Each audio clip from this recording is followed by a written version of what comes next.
Eddard, a Starkház fia. Teres ura és a király segítője. Teres ura és Észak őrzője. Lyanna.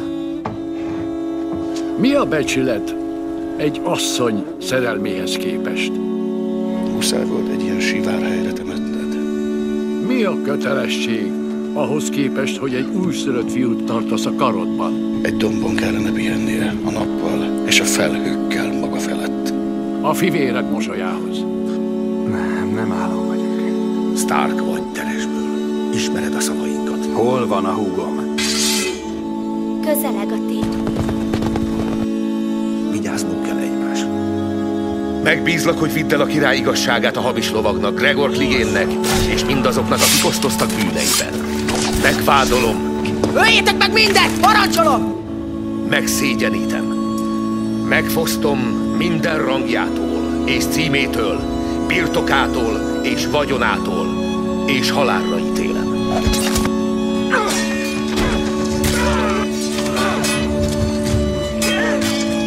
Azt hiszed, az életem ennyire becses nekem? Hisz hátba szúrta. Hogy áruba bocsátom a becsületemet néhány esztendő. Miért is? Ugye mondtam, hogy ne bízz meg bennem?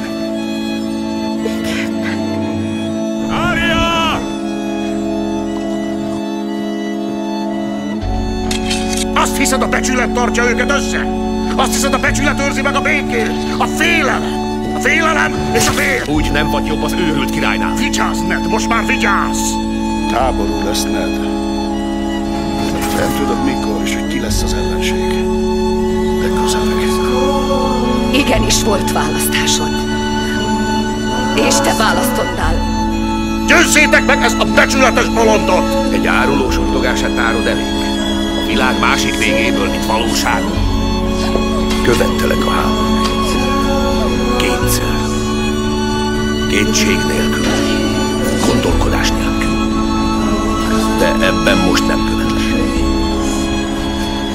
Elárultad Nedet. Azt kérdeztem, hogy lehet bátor az, aki fél? Csak az ilyen ember lehet bátor, azt válaszoltam.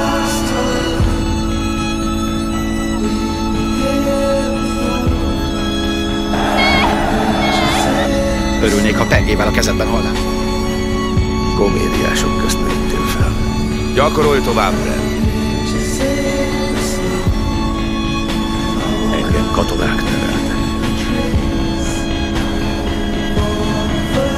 A húgom volt. Ide tartozik.